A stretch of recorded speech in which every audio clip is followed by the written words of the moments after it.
Hello, everybody. I'm really excited today to have a friend with me, somebody I've known for quite a few years now. This gentleman has actually been a huge inspiration to me. He's taught for my company called my course called Parkinson's Regeneration. He's an NASM trainer. His experience as a trainer is quite vast. He's also a person who lives with Parkinson's disease. And we're here today to talk with my buddy Russ Parker. And Russ, it's really good to have you with me. Thanks for joining me, and it's good to see you too. Hey, Carl, great to see you too. I'll have to come visit that You're clinic of yours. It looks dynamite. Got so much Thanks, great man. We're equipment. I'd be like a kid in a candy store. It's kind of how it is every day. We come in, and I'd thought about naming it the Fun Factory, but it didn't sound right in one way. But in another way, that's what it is. But Cool. yeah, I haven't been podcasting much this year. This is my second one this year, and I had taken a break because we've been so busy here, gratefully so. Um, but I've been in this Parkinson's thing now. This is my 11th year of really going down that roadway of researching and learning and just being an all out geek and a nerd to learn as much as possible to bring it to my clients and to the people who come to our courses or just the world in general when we post, trying to educate always. And you're one of those people who is just so, the way you're dealing with this. You're a personal trainer for many years, National Academy of Sports Medicine. I know you have other credentials beyond that as a trainer, but you're also a person living with Parkinson's.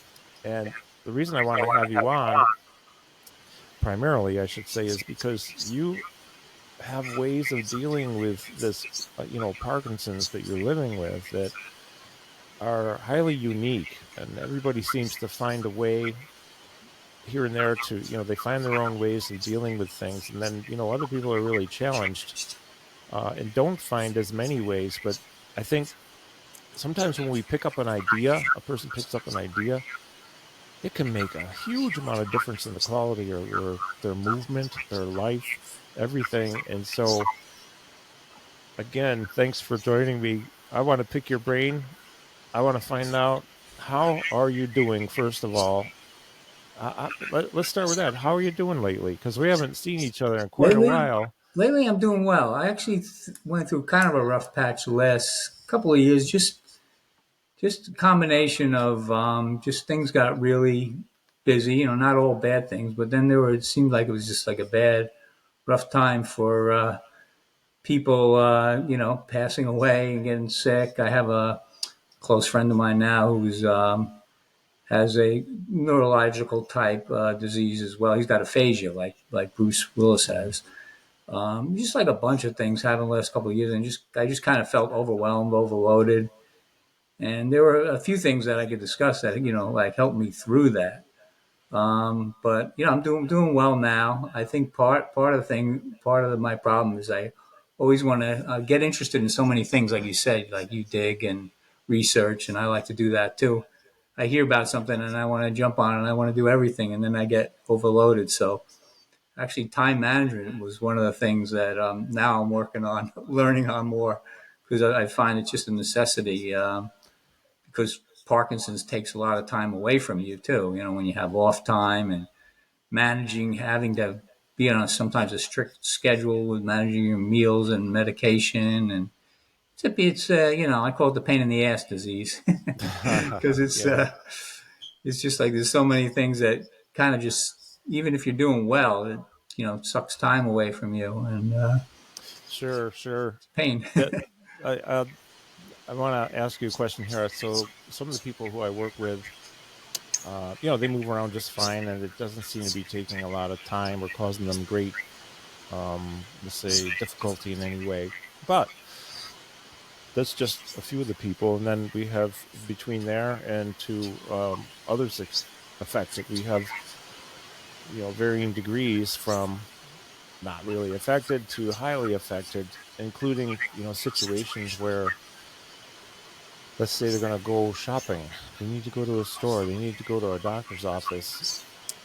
And I just learned, a few years ago, I learned that, geez, sometimes they have to mentally, like they're planning ahead, this whole thing about where they're going to park, how long it'll take to walk in, things like that. Have you ever had to, have you ever thought about the planning involved for any particular events, travel, anything at all? Do you One have thing to I do do that? kind of try to plan in advance is I don't move perfectly. When I travel, if I'm going on a plane or whatever, it's mainly with tight spots, and if unexpectedly the medication goes off. If I'm sitting for a long time, my medication goes off. That time period from when I get up and trying to get everything moving again. There's a little bit of I get up and I have a little bit of like a shuffle walk, and but once I get going, I'm okay. So I have Yeah. to plan ahead for things like that. Like when I travel, um, I don't really have like a lot of incidents. I move pretty well, but like I said, tight spaces are tough for people with Parkinson's. So one thing I do is, even though I don't need a cane, when I go to like a crowded restaurant or something like that, or I'm going to be somewhere where I'm going to be navigating, in between people and stuff. A lot of times I just bring a cane. I bring the cane with me. Like I said, I don't normally need it, but it's almost like a little warning signal to other people. They see somebody coming through with a cane, and you get a little extra space. It's kind of like parting the seas. Here comes the guy with the cane, so they give you a little space. So it's just like a little Yeah. trick to give me a little bit Sure. breathing room. And then the other thing I try to do is, on certain things, I try to make people more aware of what potential issues. So I try to, almost every time I fly, I try to tell the flight attendants, that I have Parkinson's. I said, shouldn't be any problem, but sometimes I have trouble with tight spaces, and when I get off the plane, I just need a little room to get my motor going, and then then I'm off and run. I don't need a wheelchair or anything. So if I warn them about little things like that, they might give me a little bit. I might help. They might let me get up and get to the front of the line, because one time I didn't do anything like that, and it was a real tight spot, and I was getting my bag down from the from above, from the compartment above, my carry-on bag, and I saw a little opening, to get out, and I just wanted to get out of people's way. And I shuffled my way out, and I got off and going. But it came across as rude, and I even heard some remarks. It's like somebody said, "Oh, we all want to get off too." They didn't know I had Parkinson's or anything, so it looked like I kind of like plowed my way through. But I just wanted to get the hell out of everybody's way. Yeah. So so like, if in that instant, maybe if I told the flight attendant or whatever, I would have, maybe been able to, have the way cleared for me, and then people would have realized what was going on or something like that. But, Sure. So while we're on this subject, I have quite a few people who have that same type of situation where they get into a tight space, a kind of a closed-in space, and they experience freezing a lot of times. One of the things I do is I'll take them down to the end of the hall here, to the bottom of the stairway, and then, because there's a door there, and so between the door opening and shutting, it's one of those fire doors, always has to be closed. And then you get around to this little area where there's a step right there. As soon as you turn left, it's like, whoa, that can really mm-hmm. mess with you visually, and it causes this freezing. So the purpose is to take people down there to work with them on various things like getting moving after frozen. I'm curious to know, like, what do you do in a situation like that?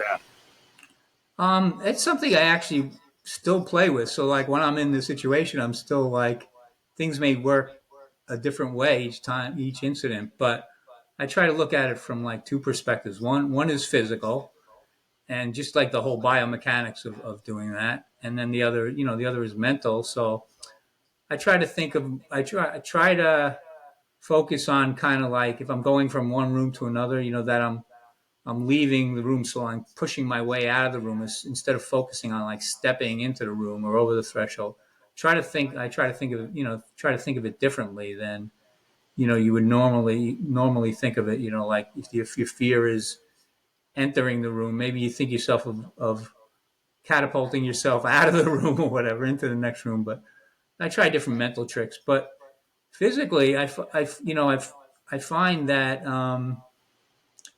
people say shift your weight, but if you're like really off, your feet are just like glued to the ground. That Mm-hmm. whole concept of shifting your weight becomes difficult.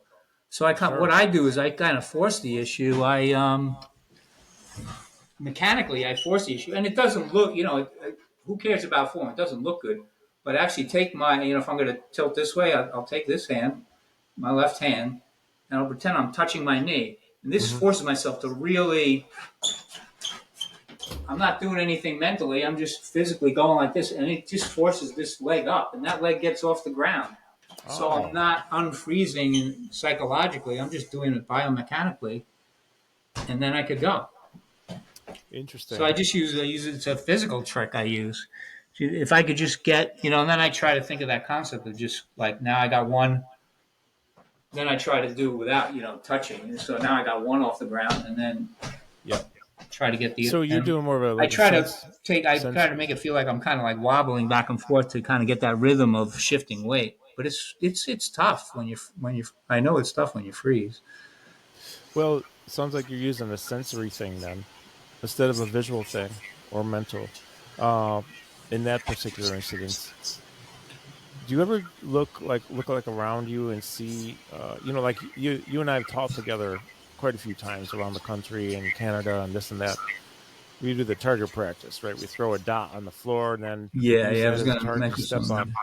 And then what I do with people, I'll say, okay, and like down on the stairway here, at the bottom of the stairs and doorway, it's all tight, just they're frozen. Boom, throw a dot down. Almost every time they just immediately step on the dot, so it gets them moving. Um, most of the time, do you ever look around for anything as a target and use the visual target?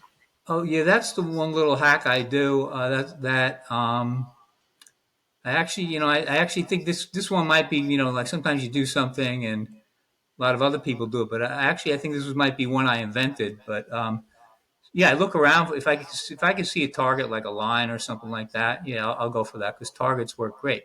Sometimes you don't have a target, so I kind of created this little thing like a moving target, and I'm actually off now. My medication's off, so it's a good time to demonstrate. I'm kind of like I get a little clenching in my glutes.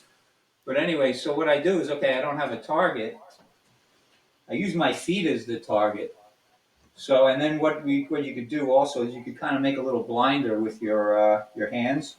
Oh, So when you step out, the hard target is basically, and I try to look. I can't look completely straight ahead. I have to look down a little bit. Looking down isn't great, but to hit a target, you're going to have to look down some. My target is basically when my foot comes into my field of vision, yeah. then I take the next step. So Oh, I have to get out past this blinder here, yeah. So, and you could use a book or a cell phone. mhm. You go like this. So now my field now I have to reach that foot out to see it. I have to Oh, reach this foot out, until I see it past this blinder. So it makes me take a bigger step. Russ, I really like that a lot. I love that. So So if anyone is like listening and not watching, if you're on an audio platform listening to this, he just held his hands and then a book as he's standing, so that it sort of blocks his vision of his feet. So the idea here is that once he takes a step and the foot moves into the field of view beyond the block he created visually, that seems to get you going. It looks like so yeah, I'm you sorry. set Is up this a going to be goal. our podcast only, or is Oh no, it's visual too. It's it's gonna going to be be visual? yeah, Okay, it's because gonna I be. just went through a whole visual demonstration. I just want to Oh make no, sure I it's all wouldn't go. cool. Well, it goes on, iTunes, Spotify, and a couple other audio platforms, and all the rest are video. But uh, Okay, yeah, I'll so have to no, remember that. that was a great demonstration right there. And if you didn't see it, folks, go over to YouTube and watch it because then you'll be able to see what he did. Yeah, that's great. The other thing I wanted to mention about walking, and this is more or less when you're going, but getting going and getting bigger strides is, you're talking about specializations I had. I got one recently. I got the barefoot training specialization from Evidence Based Oh, from Fitness Emily's Training thing. Academy Yeah. with Dr. Emily Splickel. Yes. So Did you go to a live event?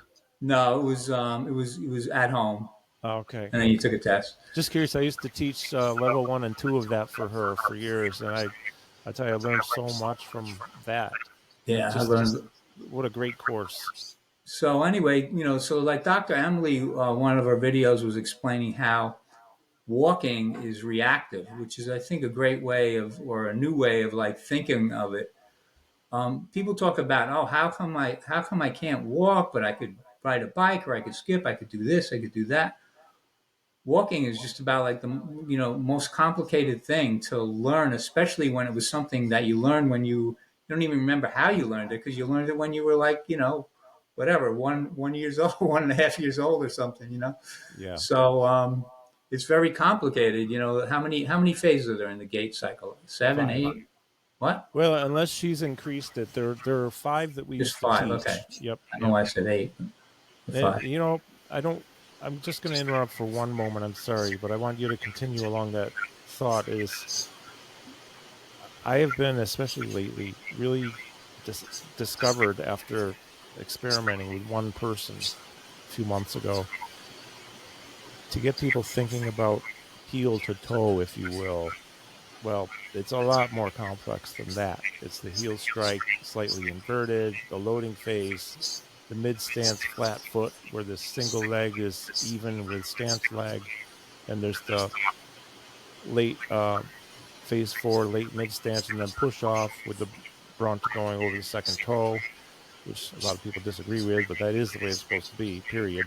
You just got to get over your big toe, and then the one next to it takes the brunt of your weight, and you're pushing off slightly inverted again.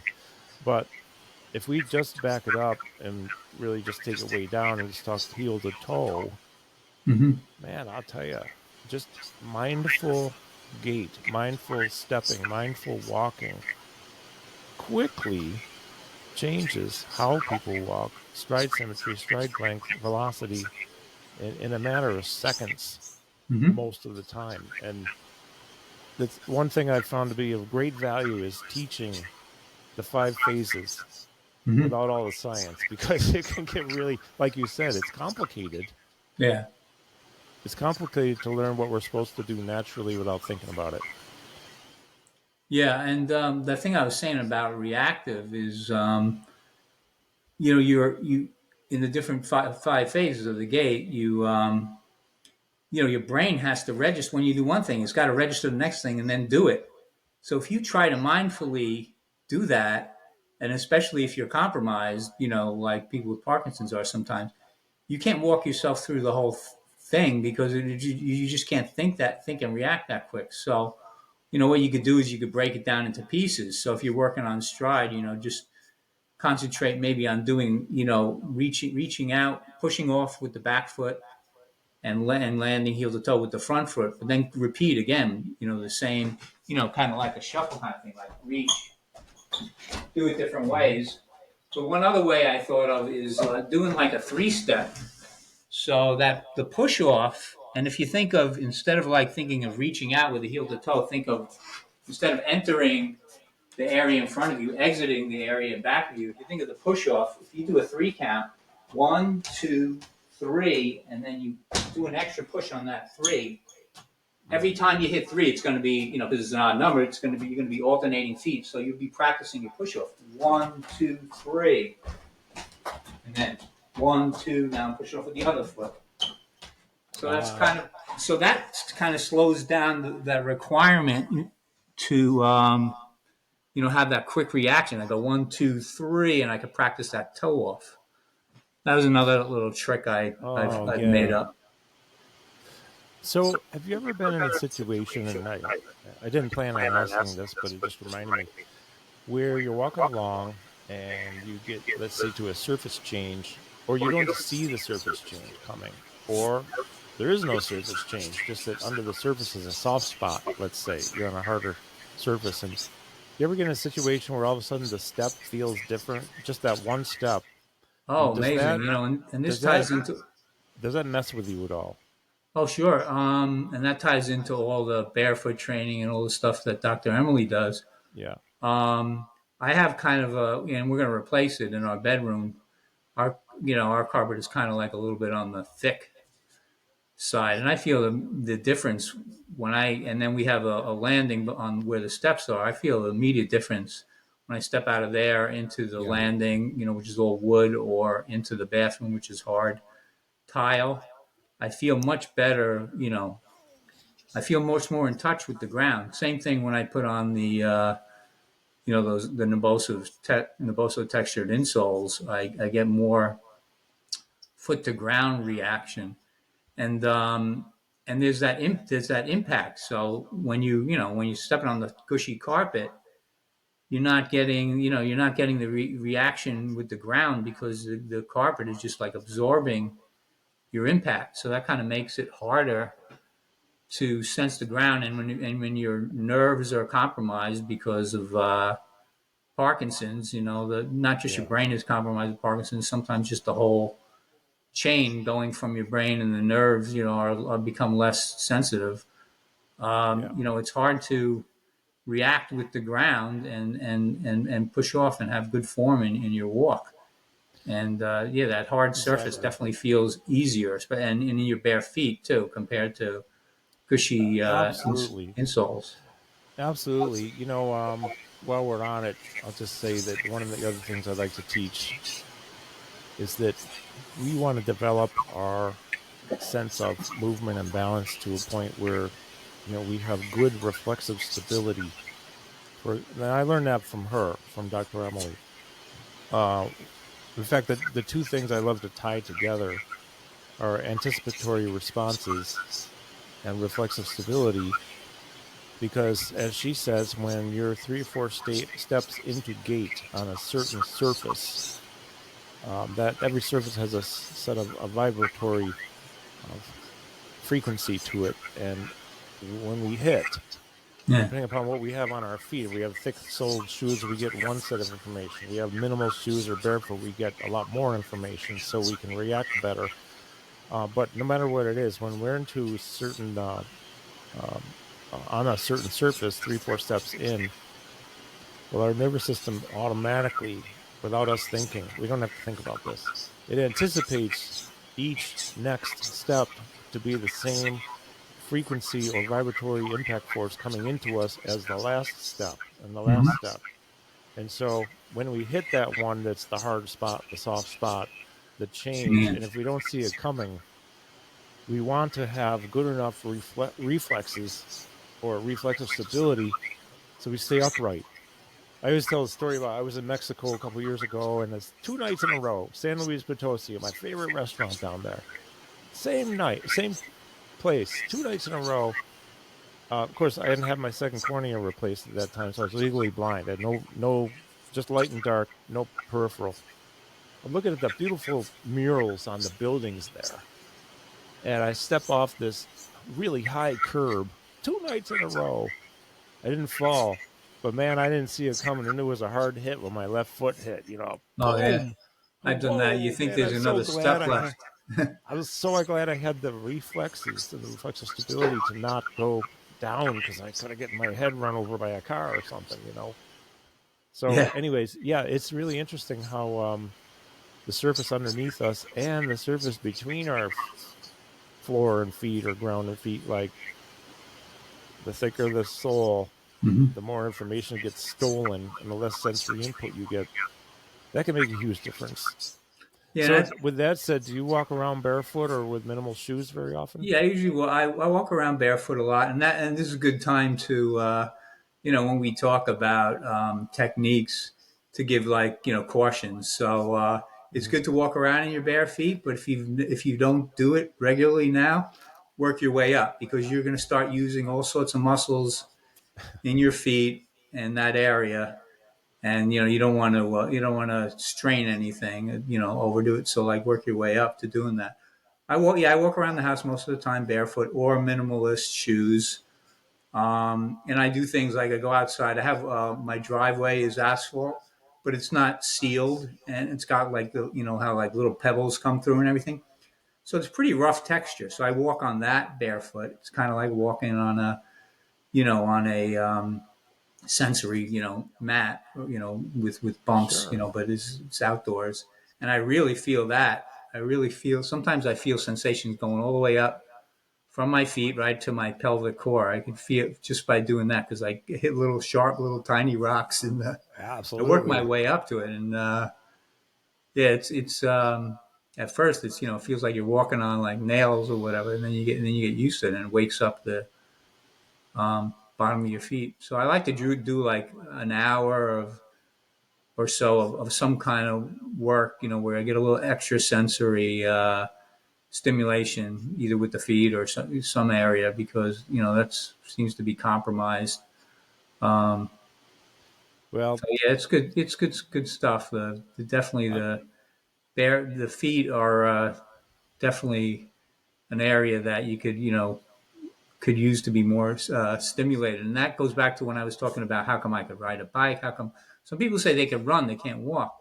Well, running, think of I'm not good with numbers, but I know the impact force of running is a lot more yeah, than I've walking. It's like, four times your body weight, and walking something maybe like is that. two or something. I don't know the exact numbers, but it's a Well, lot more. So I'm thinking if the impact force is greater, then you're probably getting better sensory input, ground to core communication, when you're running. And then bicycling yeah, is easier because the pattern is built in for you. You got the pedals there. You just helps your feet. That's an easy one to answer. It's kind of like yeah. you're got assistance Well, there. it is interesting. I found that I even have.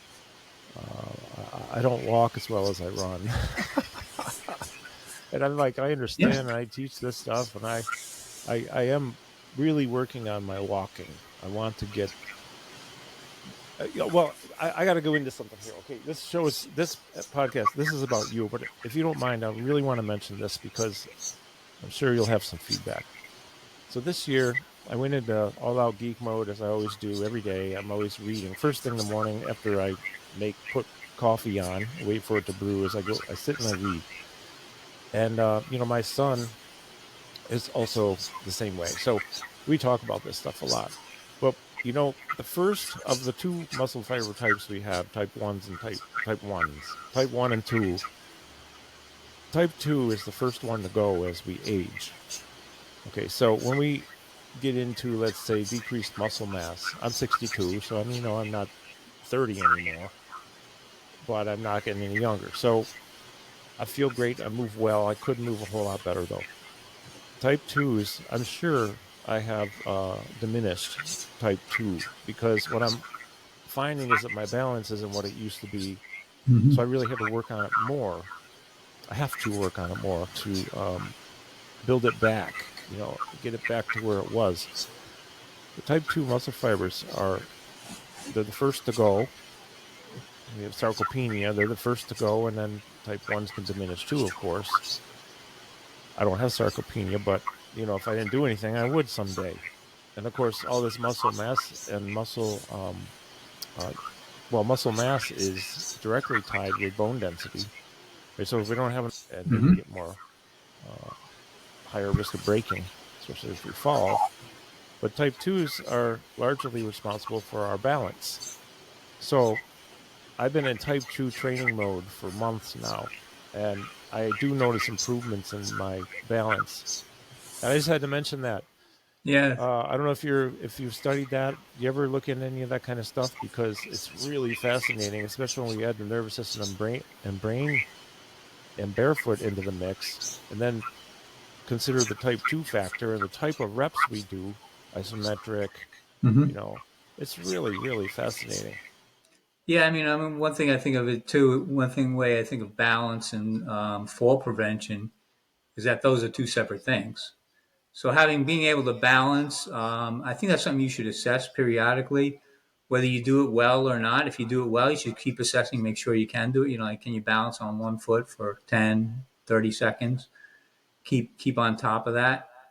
But that doesn't necessarily, if you could do that, doesn't necessarily mean you've optimized your fall prevention. There's all the dynamic fall prevention stuff, sports movements and more dynamic type of balance exercises, windmills and things like that, where you're actually like standing on one foot and then moving your other limbs to kind of throw yourself off balance, or actually using a wobble board or things like that. Um, Sure. but yeah, I think like balance is if we start getting into like talking about tips for living better with people with Parkinson's, I would say there's several things, and a lot of people don't think of it this way, and they don't do this. Is try to stay ahead of the curve. Even if you're good at stuff, try to reassess on key life skills. So I think walking is like number one. Walking and balance are right up there. So if you walk well, I would still, and if somebody who's walking well and they've just been diagnosed with Parkinson's, I would say that's a gift. Because if you could walk well and you can't do something else well, that's just like a skill that you'd like to have because it was tied to one of your hobbies or whatever. I would put equal priority though on telling that person to walk or run or doing, something, where you keep reinforcing that gait pattern, because that's a gift. If you're diagnosed with Parkinson, you can still walk fairly well. Just keep walking and reinforcing that. Um, Yeah. All right, Russ, with that said, I'm just curious, have you ever experienced any diminished arm swing, and do you ever find yourself working on that as you're walking? yes, and that's something I should add to my list for my monitors to observe. I actually just implemented this recently. I've called upon my family to monitor me for things, because Good I'm not thinking idea. of it all the time. Like, It's a oh, good I idea. haven't added arm swing in there, so they're monitoring me on posture, because sometimes they get the forward head. Hmm. This is my wife, son, and daughter, and on dyskinesia and a bunch of things. So, like I said, I haven't. Sometimes I notice the arm swing isn't there. And I just work on moving it, faster. I do, when I do walking and running, and sometimes I purposely do it when I'm a little off, so I could kind of like force myself through it with where I feel like like I have Parkinson's. That's one thing I would say about be careful with off time training. Like if you really move poorly, it could Hmm. be dangerous. But I'm not like that. I just don't walk quite as well when I'm off. So I feel I enjoy, or I should say, I think it's a good thing that I try to walk with good form when I'm off a little bit, because I feel like I'm really fighting and working and learning against Parkinson's when that happens. When the meds are fully kicked in, you get a false sense of security. It's like you have, it's really the medication that's helping you move to a large degree. Otherwise, you wouldn't need it. Um, so if you could train a little bit, you can pick and choose what you work on. Like I said, you shouldn't reinforce dysfunctional movement, but if you're off a little bit and you kind of train yourself to do certain things while you're off, I think that's a good thing, because it teaches your body to respond to um, Yeah, Parkinson's symptoms, and the things that come with it, the movement dysfunction. absolutely. So I am curious. Do you go through anything in particular, like when do you run? Are you a runner? Yeah, yeah. Right now I'm run walking. I actually had some breathing problems, which I'm working through. It's getting a little better, but for a while, so I shut down my running. But Okay. I walk or run, and then Okay. I do So hit with for that cardio said, sometimes too. that's fantastic because I remember you were running when I met you. I think it's 6 years ago, approximately, or seven. But we talked about that. You had been running. So when you're walking, when you're running, are you thinking at all about your steps, your stride, or is it autopilot? I'm just wondering if your particular, let's see, Parkinson's for you causes you to need to think about your stride. The answer to that is I focus on certain things. So sometimes, so there's five, phases to the gate. Sometimes you may only need to work on one, or you work, or you find out, and this could go to, with any exercise that's, a compound movement. You might find that one part of it is key, then everything else falls into place. So what I work on a lot is toe off. Yeah. And what It's I funny. I do was is just thinking of the exact same thing I when you like to mentioned it. visualize Yeah. certain things. I have two things I visualize with toe Hmm. off. One is that I'm playing like a video game on the street, so I have these little Pac-Man type things in front of me on the street, and as I'm hitting the ground, I'm hitting the little thing, and I'm going wing, and I'm kind of like Oh, jettisoning them. So like I'm pushing into the ground, and I'm jettisoning them in back of me, so it that's really cool. gets my toe off going. And then the forward heel forward kind of falls into place. So sometimes I have to concentrate on that, but so I concentrate on the toe off that way. And the other way I concentrate on it is I make believe I'm on a endless treadmill, that a treadmill that doesn't have a motor, that I have to move myself. So every time I Right. step down, the treadmill, how you ever do that when you push the treadmill when the motor's off? It's like, Yeah. so I Yeah. have to really feel that contact in the ground and then move that treadmill. Well, I've been on those motorless treadmills. They had them up at the Yeah, university when I was working there, and they're yeah, I've done it a couple of self-generated power. times. Yeah. Yeah. Pretty interesting. It's a completely different feel. Well, that's really interesting. It's funny when you mention the the creatures in front of you and you're stepping on them. I was thinking, first of all, that's really cool, but also the toe off. I was thinking, what would I be thinking about if I was running? I think toe off is probably the most important for me because it's the one that it means I will have finished the step or the stride. And of course, I love this. What Emily talks about is walking is a pendulum type thing, whereas running is a series of falling forward constantly because only one leg is on the ground when you're running. And if at any point in time there's two on the ground for even a millisecond, then you're not running, you're walking. You might be walking fast, but you're walking. So there's a portion of each stride where both feet are up and you're in the air.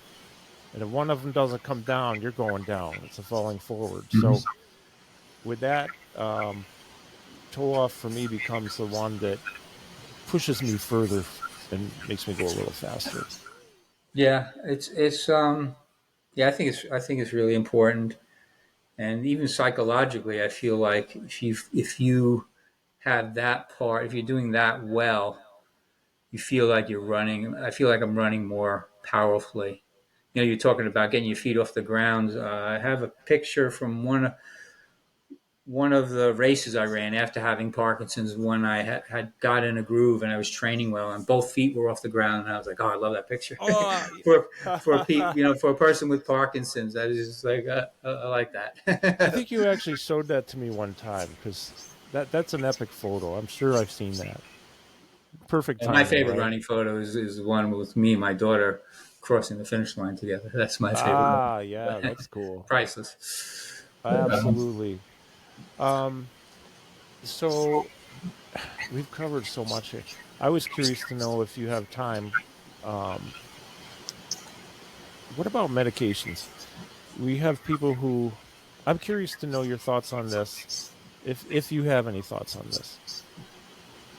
We have a group of neurologists on one side and we have a group on the other. And I'm talking about some top-notch, really highly respected, well published, great neurologists who we got one camp over here and another camp over here, same as people with Parkinson's, let's say, or dopamine deficient type of thing.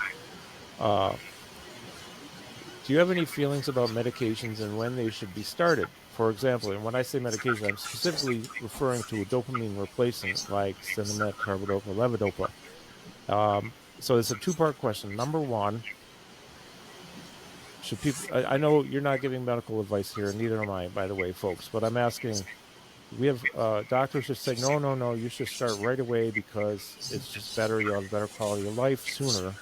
If you do this, it'll help you have more on periods sooner so you can do better and delay disease progression. Then we have the other ones who say, nope, you need to wait because the sooner you start, well, the sooner it loses its effect down the road and the more you need.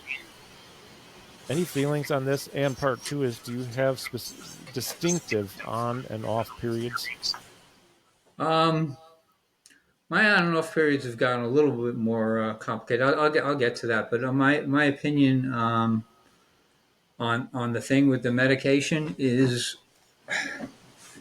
some of those statements about what the medication does and it doesn't do. There's a progressive disease. You're better off waiting and everything.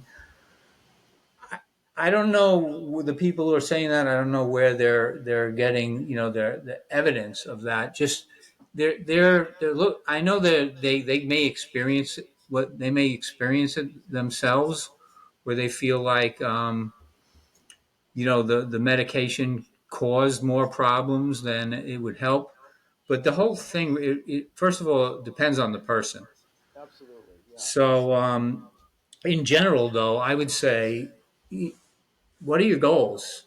You know, and with a lot of people, when you have Parkinson's, you have symptoms. Your goals, or what are your wishes? Your wishes are you didn't have those symptoms. Your wishes are, you weren't a burden on people. That you wouldn't be a fall risk, and they all tie into symptoms and the problems they cause in your life. So if you're miserable, you're not moving well, and you're not taking medication, are you really are you and you're trying your hardest, are you really doing yourself any good continuing in that state? You could if you could, and there's also in life, there's things called compromises. You don't have to necessarily take enough medicine to be totally symptom free without exercising or anything. Just take it enough to get you moving. What if you have severe rigidity? That's what I had. Now, Yeah. my goal was to not take medication, to try to overcome it without medication. I think it depends on symptoms. I had severe rigidity and I had a bradykinesia. Those are like two of the main ones: slowness of movement, bradykinesia, not much tremor. Those are two of the main ones. But I still think maybe I could have done it. But I have a very active life.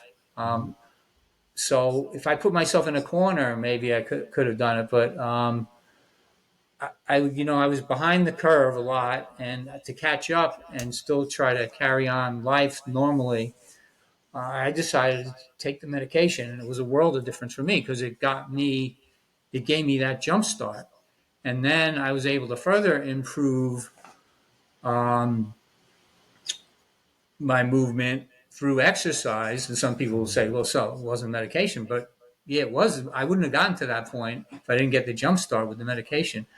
So one of my key mentors is Dr. Lori Mishley, and Yeah. I'm a patient of hers as well. But I follow her, and she's a naturopath and has is well known through the Parkinson's community. Has great advice, and she says what I said before. Do you want to be miserable?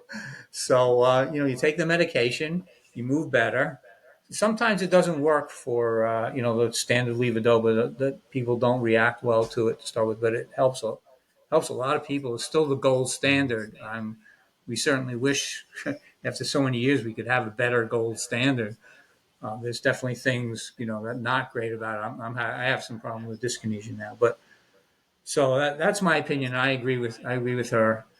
And by the way, Carl, like if I could pick people, like as far as nutrition and lifestyle and things like that, and general, coaching with Parkinson's, I would say Dr. Mishley is my number one mentor, and I would say you for exercise, you were my first main mentor, and I've learned a lot from other people as well. But I would say you were like a driving force in me taking things to the next level as far as my learning. I mean, it helps that I like to dig myself, but I learned from you at your workshop, and then you introduced me to all these other great people. There's Brent and Dr. Emily and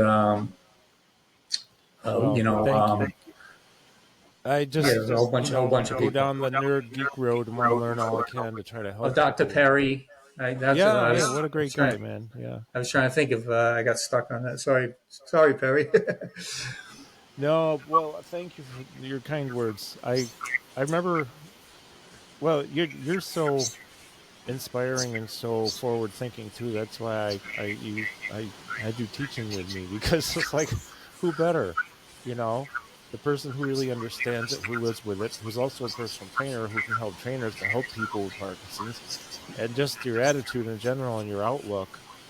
Man, it's almost 4 years this fall since we taught in Toronto. I haven't, the only live workshops I've done since then are in Mexico 2 years ago and last year, and another one coming up soon. Um, also, uh, you were talking about breathing. I just want to show you something. If you haven't heard of this, I just got it. It arrived yesterday. It's called Body by Breath: hmm The Science and Practice of Physical and Emotional Resilience, and it's by Jill Miller. Jill Miller is. I interviewed her last week. We've been trying to get together for about a year, and then of course I took 6 months off from podcasting or interviewing because it's just really busy, gratefully. But I tell you, that book, I started digging in last night because I've also had breathing issues for a long time, and they got a lot worse last year. They're a lot better now. I can't wait to get into this book more because some of the stuff I saw last night really helped already with how to think about breathing, how to maximize hmm the opportunity of taking a breath. Um, have you? I want to ask specific. Have you had any breathing issues you feel are related to Parkinson's at all? I don't know if this is related to Parkinson's.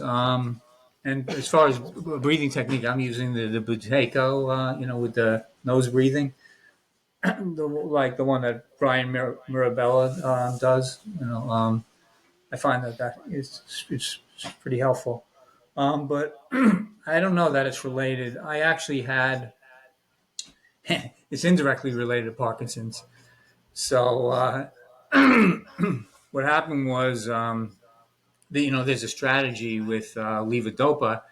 If you create a more acidic environment in your stomach, it absorbs the levodopa better. So one little trick is to take your levodopa with some lemon water. Mm. But so I started drinking this lemon water a lot. But then I started being lazy about measuring how much lemon I was putting. So just like I have this bottle of lemon juice, Yeah, and I'm just like little spritz in there or whatever. But I don't know how much it was, but at some point I started feeling pain here, and so I suspected esophagitis, and I'm going in for an endoscopy soon to check that out. But I think that's what I had, and then I read esophagitis, even though that's tied to your digestive tract. The trachea is right near there and everything, and you could get inflammation in that area, and it could affect your breathing. So I think those two are tied. I went to the cardiologist, and he said my heart and everything is fine.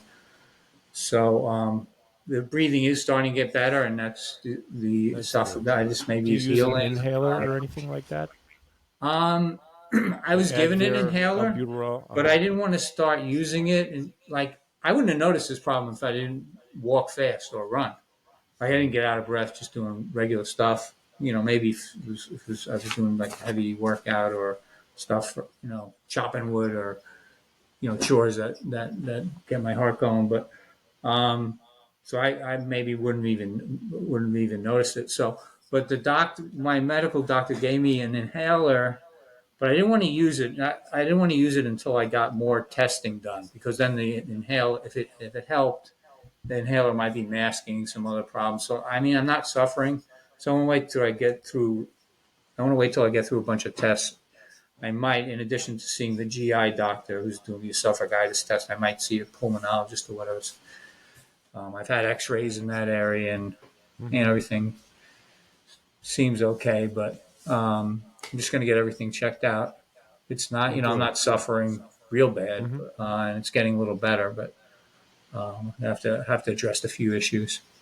Okay. By the way, So it's going kind back of to indirect. I haven't really, I don't, but I had before that. I hadn't really had breathing problems with okay. Parkinson's. Well, two things. Number one, we know that statistically, last I checked, it was still the leading cause of second most leading cause of mortality in the Parkinson population are complications from breathing issues. And a lot of times it's a fall that put them in the hospital that led to the Hmm. breathing issues. So, first is falls, but second is breathing. Because, the respiratory area has, there are dopaminergic pathways. And if you're short on dopamine in those, and if you add rigidity to the mix, a lot of times it's hard to take that deep breath because the sternocostal and the muscles in the rib areas don't want to expand because they're rigid. So, but anyways, the second thing I wanted to make sure I want to review real quick, talking about exercise and medication, and how soon do you start? Um, I'm not a doctor, so I'm not giving any medical advice here. But what I have seen in my experience, and this is traveling all over the world and talking to people and working with hundreds of people here, is that the people who start sooner usually do better. So if you're thinking of waiting on your medications, you might want to reconsider that. Go talk with your doctor or your neurologist, and then see if uh, consider reconsidering that and maybe starting sooner. Because one thing we know is that when you exercise after medication, it helps the uptake of any medication you take, gets it into your bloodstream faster, into your system faster, so the uptake happens quicker, and then the effect will last longer. And this comes from published research for many, many years now. As a matter of fact, right here in this city, finally, they did it in Australia for years. And now, in our country here in the United States, we have hospitals sending people right to the gym down the hall after chemo treatments, because chemotherapy, whether you're against it or for it or whatever, it's irrelevant in this respect. If somebody gets chemo and they want it to be most effective, you go down and you do cardio, do it for half an hour. Hmm. You just get the heart rate up, equivalent of walking as fast as possible, half hour or more. You're going to Yeah. take in that medication too. So we knew that was happening, and results in Australia were so much better when they do exercise immediately after chemo, like 5 minutes later, 2 minutes later, get in there and get the legs moving. Well, now we're doing it here. We also know it's well published that same thing with dopamine, same thing with levodopas. Plus, you Hmm. make dopamine of your own naturally when you exercise and do things you like to Sure. do and all that kind of stuff. So I just wanted to mention that to people. So, uh, because that can Yep. really make the difference between, it can give you the ability to move better. And if you can move better, it would seem like maybe there's a possibility of slowing disease progression because you're moving better sooner instead of waiting and suffering Hmm. and moving Hey, worse. if you could always, like if you think you could do without it, then if you push hard enough, you might be able to reduce medication Mhm. or Absolutely, yeah. like And I mean again, like you, I would love to not take medication because there's mhm, always side effects, but I still have the option of at least reducing what where I'm at yeah, now. I've been on basically the same dosage for the last couple of years probably.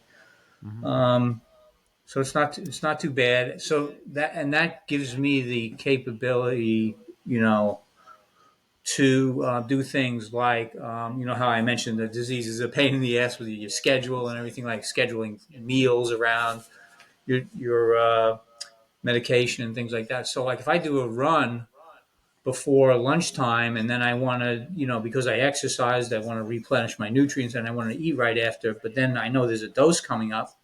Sometimes I'll run anyway because I know it's going to make me feel good and I'll be able to eat and then still wait an hour after eating and I'll still be okay because I got the, like you said, you get the high from the dopamine from the exercise. so it actually extends my medication. So I come back from my run and I'm leg weary, so that makes me a little unstable. But like after I walk around for a little while, then I'm better. Sometimes I'm better off then, than I was before I started the run. Once Sure. the rubber, the rubber legs go away. But Yeah.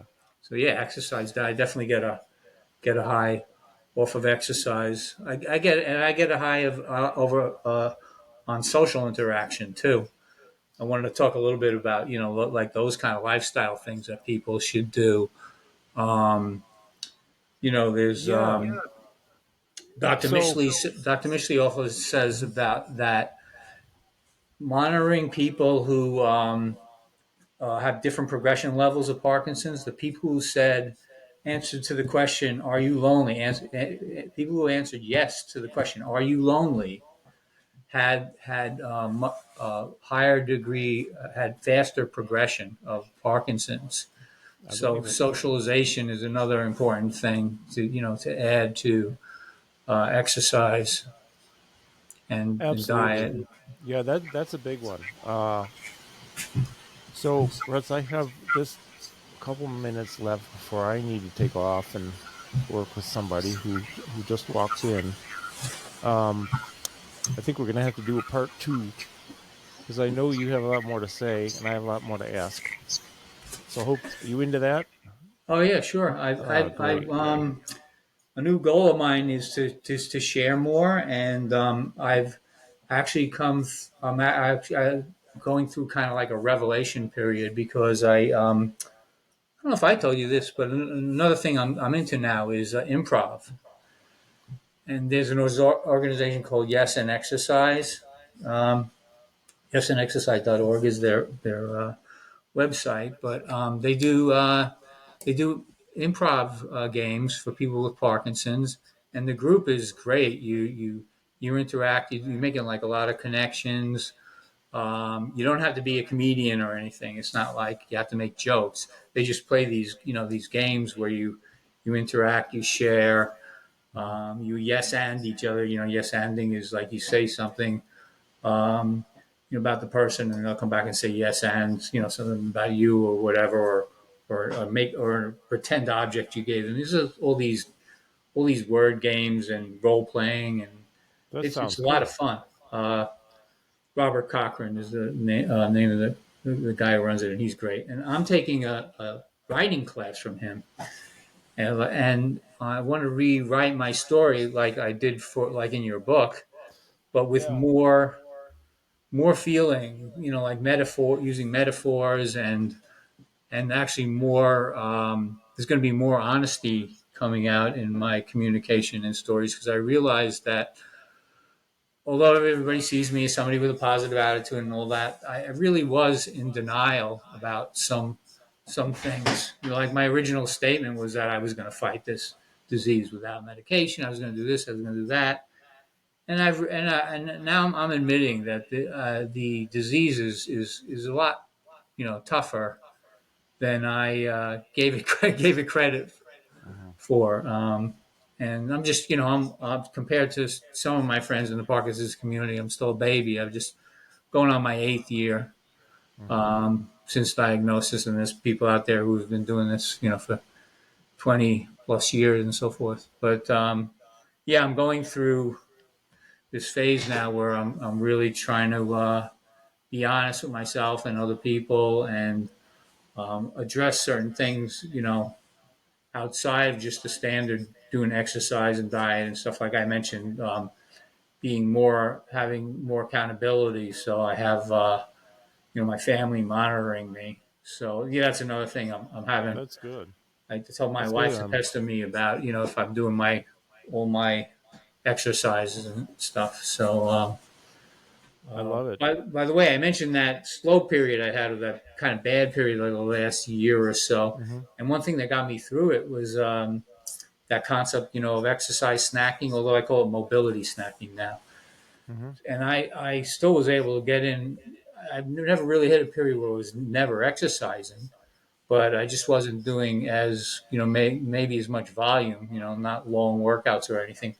but I still use that concept to this day, where I get in little exercise snacks. I do a 6 minute plank routine, before breakfast, and then I do, a lot of times I do it around meals. I do Mm-hmm. some stretching while I'm waiting at the gate at the airport or something, and I'm doing eye exercises, and I have swallowing Oh, exercises I do, oh, that's great, which I man. started thinking of when you were talking about breathing and Mm-hmm. problems, and I was talking about how you should walk, even if you could walk well already. Don't wait till there's problems. Same thing Yeah, with swallowing. If you could do swallowing exercises, or when you see the slightest problem with swallowing, don't say to yourself, wait till it gets worse. Learn some swallowing exercises, because that's tied into that problem with people, dying from breathing problems. Because if you start having swallowing problems, then food gets yeah, down your windpipe. And that's yeah. also It's related to bad. breathing and choking and all that. And I'm going to interject for 1 second. First of all, a little shameful promotion here, but it's really for you too. Is Russ has been a contributor to both of my books. My first one here, and then the second one, and your wife did too. yeah, she wrote as a Done did it too. caregiver. Absolutely. Great, I've yeah, got great books, especially since thank you. they're so there's so much material there. You're not going to find any books on Parkinson's with that much material on like exercise and movement techniques. And Mm, there's more thank than you. that, but a lot of it's I got around another one I'm exercise. writing now. I can't reveal anything, but uh, it'll be done probably by the end of the year. It'll come out, but it's more comprehensive in its scope, but it still addresses all humans with all types of issues, neurological. I hate to go, but actually, if you can hang on with me after I stop the record, just hang on for a minute so we can Sure. talk a little.